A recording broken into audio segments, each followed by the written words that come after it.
Our first speaker today is Jim McNay, and under strict instructions from Jim not to waste time on his bio. But suffice it to say that Jim's had a long and distinguished career, is the recipient of a number of awards, including an ASCG Gold Medal, and is currently Professor of Geophysics at RMIT University in Melbourne. Thank you, Jim. Okay, this talk I'm going to focus on airborne rather than ground, mostly because there is so much airborne data. You don't have the options of brute force transmitters, large dipole moments to the same extent. And that's where advances in processing have had the most impact. Okay, there's noise, I guess. There's true noise, which is things like thermal noise in sensors, data acquisition noise, that sort of hardware type of thing that I'm going to ignore completely. What, from a processing perspective, is basically unwanted signals. There's various cultural signals, the power line grids, electric fences, VLF and other transmissions. There's things like spherics, which up spikes in the data. Aircraft and system generates have electric current noise, so if you're too close to the aircraft and it's generating systems, you see noise, or even just computer acquisition. Rotation, if a magnetic sensor changes coupling to the Earth's field, it receives true signals, which are not electromagnetic, it's just a coupling signal. And there's also effects of trying to subtract much larger primary fields from secondary fields. So some things that other people call noise are not noise from my perspective. Fixed wing systems with a transmitter loop around the aircraft, a conductive aircraft. There's aircraft transients which are repeatable. That's a real sort of induced current. You want to subtract that, but it's sort of fairly predictable. Things like the responses of fences, power lines, metal roofs, pipelines, they're unwanted responses, but they're repeatable, so they're not, I'm not calling them noise. Okay, so for a start, here's an example of the simplest of noise. This is a high frequency noise. And you see a series of red and circles, and which is the time that spherics occur from lightning network. I've just shown a few of the bigger ones. And corresponding to those, there's a bit of a time of travel before you see it. If you look at the largest blue one, you see both, it's large because it's close to the source. There's also, you actually see an arrival from the propagation traveling around the world and arriving backwards. So those sort of spherics contaminate all our data. There's also a steady VLF background noise, which is sort of the thickish gray middle bit, which is steady and needs to be removed. So there are means of doing this, and with things like lightning detection networks predicting when spherics come, there's quite a bit that can be done in terms of knowing when to remove these from data. So EM stuff doesn't just have noise, you start to introduce signals, and this is just an example of a transmitter waveform, which is CGG's Multipulse system, and a spectrum showing various signals, which from the repetitive frequency, and from power line harmonics, and showing with things like, with this waveform manipulation, if you just had the half-sine waveform without the little bump at the end, you'd get the gray harmonics. But if you add a little bump with a much sharper turn-off, you get extra harmonics at the high frequency end, shown in black. I also mentioned there's issues separating secondary fields from observed fields. This is an example from the VTEM system. The top shows the measured time derivative of the current from the current monitor, and underneath, observed secondary fields at high altitude. Now, some of that looks like the primary field, but there are those spikes, which is the effect of parasitic capacitance. So you have to deal with the fact that there's, on systems that use bucking, there's imperfect bucking, and you have to deal with those those effects. Okay, slide shows some of the choices we have in making sensors. This is a plot of amplitude on the left versus frequency on the right. I'm not going to try to point to screens, but if you look at the bottom of the plot, there's a cyan trace, and that's the data acquisition system noise. So that's basically the noise just due to the data acquisition with a shorted input. You can't get better than that. So, like the red and green colors on the right are from a DBDT sensor, and you can see things like the VLF signals, the spikes going up. You can see the effect of spherics showing up in the green component. Those dive down, and at low frequencies, the DBDT system has much less sensitivity, which is getting into the data acquisition system noise. So things like integration, which a lot of contractors do, you just can't recover data. Once your signals get significantly less than 1 bit, integration does nothing for you. On the left-hand side, the B-field sensors, which are in the magenta and black and yellow, heading upwards, those are showing harmonics from a low-frequency transmitter, quite obvious in the purple. Both B and DBDT quite clearly see sort of 50 hertz power line sticking up. So different sensors see different noise. There's not a universal solution, and have different sensitivity to signals. To look at some of how this affects noise, this is some sample data from the VTEM system, which Duncan Massey will be talking about tomorrow. But on the top, there's 3 components of the B field as the system flew over a transmitter on the ground. So the actual waveform is those sort of spiky bits you see. And there's a background low frequency variation over a few seconds. And that background is the rotation of the Earth's field. So with the B field sensor, is very strong detection of the low frequency signals and rotation noise. The next set of plots down is the DBDT observed at the same time. This is analog DBDT system, so it's a measurement. And with that, we see a sort of thick black line, which is VLF. We see some big amplitude events, which are spherics. And we see a lot of little spikes, which is the time derivative of the transmitter waveform. So it's essentially B field. Our main problem is rotation noise, which is that slow background variation. DBDT, the issues become VLF and spherics. There's also a plot of flux gates below, which is much less sensitive than the armored B sensor used for the top. And at the very bottom is measured rotation rates, which we're attempting to use to correct that. Okay, so looking at some of these things in detail, I've just picked an example of half a B field waveform. On the left, we're plotting a whole cycle, plus and minus, in linear time. On the right, we're plotting half a cycle in log time. Okay, so there's various features in that. Number 1 is just an example of a spheric, which is affecting the response down the decay, and which you really want to remove. Number 2, that's sort of at low amplitudes, it's a log, semi-log vertical scale.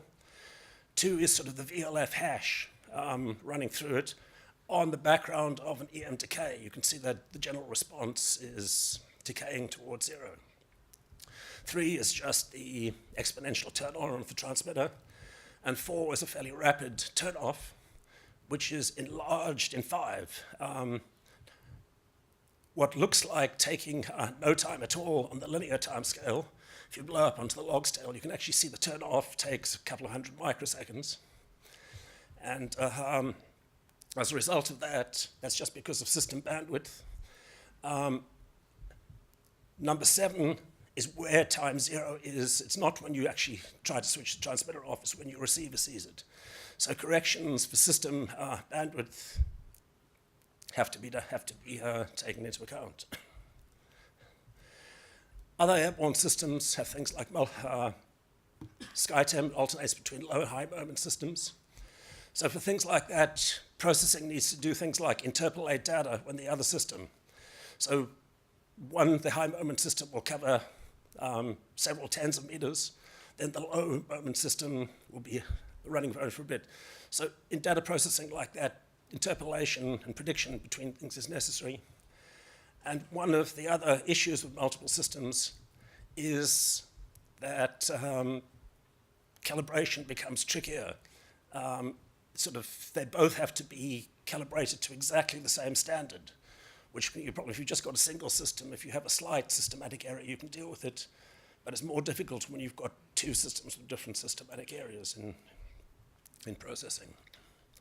But something like that SkyTEM system, which has a very fast turn-off to make calculation of things like apparent resistivity easy, and a larger amplitude, slower turn-off to get more signal to noise. One comes up with sort of decay curves of apparent resistivity like time versus this, which don't actually overlap, and sort of processing and modeling has to account for those differences.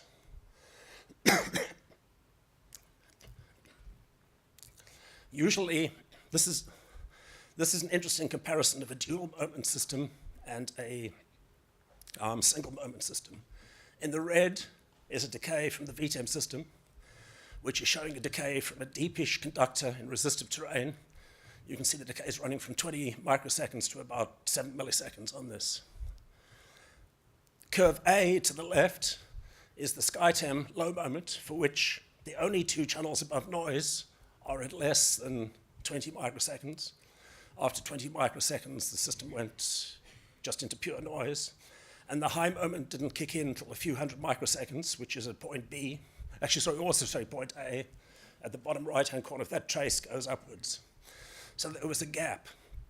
Just for a comparison, the decay curve B shows the low and high moment nearby where there was conductive Abitibi clays in the near surface. So the conclusion from this is that, well, the reason for the difference is the low moment has a very low dipole moment, 3,000 amp-meter squared. The high moment of SkyTEM a much higher dipole moment similar to the VTEM. So SkyTEM low moment gives good shallow conductivity, but actually not good early time data, just because it's such relatively low moment. Okay, the reason SkyTEM goes to early times is they want very good early time. And there's several ways of trying to deal with this. You can easily, unfortunately I can't tell you what I know about this, but there are several ways to deal with this, one of which is deconvolution and current monitoring, which is done, for example, in Tempest. And then using the alternative is to use a very fast transmitter turn-off with parasitic decay estimation subtraction, such as SkyTEM. Both of those methods work to get good early time data. Okay, so coming to improving signal to noise, I've left out a lot of the simple things that have been well established, such as using stronger dipoles, lower noise sensors, using a fraction of the power line frequency as a base frequency. I'm going to talk a bit about how stacking works sort of with processing things. So there's a couple of ways you can attempt to improve your data. You can attempt to smooth down each transient. To some extent, our windowing scheme to logarithmic does that. Otherwise, before you do that windowing, people can sometimes do simple smoothing. And sometimes, in the past, people have tried exponential decompositions, fitting an exponential or sum of exponentials to the decay curve, and then discarding the error as noise. But that, as far as I know, isn't happening at the moment. The main processing sort of that people do is spatial averaging. So you can do a brute force average, just take 2 n-half cycles, so stack them up together with alternating signs, and a better method of doing that is a tapered window rather than a square one that has better signal to noise characteristics. Then there's a couple of adaptive methods. Machdel described one this morning with NRG. GeoTEM uses a fairly similar method, which we'll look at in a moment. And default SkyTEM processing uses trapezoidal windows. But if we're looking for small targets, we can't afford too much spatial averaging. So how much is too much? Trapezoidal filtering, where things spread, shown on the left, the sort of SkyTEM things. The reason this can be justified is as the smoke ring expands in the ground, as you get later in time and deeper, you're averaging much more ground. So the idea was that, oh, well, you can afford to do more averaging. But the effects of averaging I've shown here with trapezoidal stacking on the responses of horizontal and vertical targets. The top's horizontal. As soon as you get a fair amount of trapezoidal averaging, you lose anomaly shape information because your spatial average is a lot wider. And if you look on the right, your decays become a lot faster, so that than the actual decay. Because as you get an average that's wider than your data bump, you reduce its amplitude. So too much spatial averaging, you come up with a faster decay and the wrong shape. And this is an example, a case over the Flying Doctor deposit. The initial SkyTEM processing with their adaptive filtering over the target on the left did not show the expected shape of the response, but had low noise because it's a lot of averaging. When it was reprocessed with a somewhat narrow window, the target in the lower plot, where the line runs through, you can see the expected M shape of the anomaly. You can actually see the anomaly, but that's at the expense of greater apparent noise in the bottom. So I think that's an important thing to look at. You see, I'll skip over this one, but other than to look at, say, number 1, which is an example of VTEM data, which has much narrower time window, where the anomaly appears much narrower and there's much less spatial filtering than SkyTEM. Background removal is a big issue, which I'll skip because in the BIPTEM talk tomorrow, there'll be a bit more talk about that. Various suspension systems are trying to remove background noise. And again, I'll skip on this, just so we've got time to look at the effects of SPM. This is a late time effect, producing anomalies similar to deep massive sulfides. There's a rapid fall off in amplitude with height. There's now processing methods that can predict this fall off in amplitude with height, a recent paper. And so this is showing an observed decay on the top at altitude of 40 meters, roughly 1/T decay, which is typical of SPM. At 120 meters height, which is the middle curve, the response goes to a T to the minus 2.5, which is a typical half-space response. And at the bottom in the red is predicted how much the SPM response would be at that altitude. So it's usually not a good idea to fly a lot higher than we currently do, but processing is starting to be able to predict SPM and fit it to data and subtract it without the need for height variations or dual things. Airborne induced polarization is something that's an issue that was treated as a problem, is now turning out to be useful, which is where essentially data becomes negative or starts to decay faster than it should. I mentioned that trapezoidal averaging causes responses to decay faster than they should, so not all overly fast decaying responses are induced polarization. But one of the things that fitting airborne IP does is generally allows you to improve your airborne EM fit. The maps, for an example, on the left are just standard EM flow processing in the near surface, where the conductors that were mapped didn't really correspond with the mapped directions of strike and dip, didn't give much detail. This area had large IP responses, and once those were corrected for, you got a much better conductivity map, which agreed in things like strike far more than did the original thing. I've seen one exception to using fitting airborne IP to improve the airborne fit, which is shown on the right. I've seen quite a few cases where data has a bump at early times. Typically, IP responses have a bump at early times and a corresponding negative at late times. But sometimes if you have a lateral constraint trying to keep conductivity the same, I've seen quite a few bumps, which are just conductive bumps, fit with IP responses which are unrealistic because they don't fit the late time. So that's just a caveat that I think that has a bit to go in terms of fitting things. So the main conclusions: constructor processing, everyone does their best effort to reduce unwanted signals. But noise reduction, there's a price to pay in terms of lateral resolution. Every EM system is very useful, and every EM system in commercial use is good enough to see targets in the top few hundred meters. There's no doubt about that. Trapezoidal inductive filtering is the friend of 1D. If you're doing laterally constrained inversions for hydrogeology, perfect, it improves things a lot. But it's actually the enemy of 3D interpretation modeling. So I would think that consultants and mining companies should demand to know what filtering is applied to the data, because often conductors won't tell you, and insist on minimal spatial filtering if you want to locate T targets.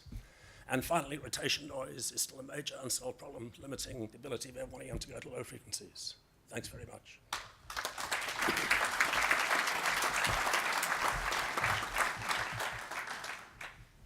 So are there any questions for Jim?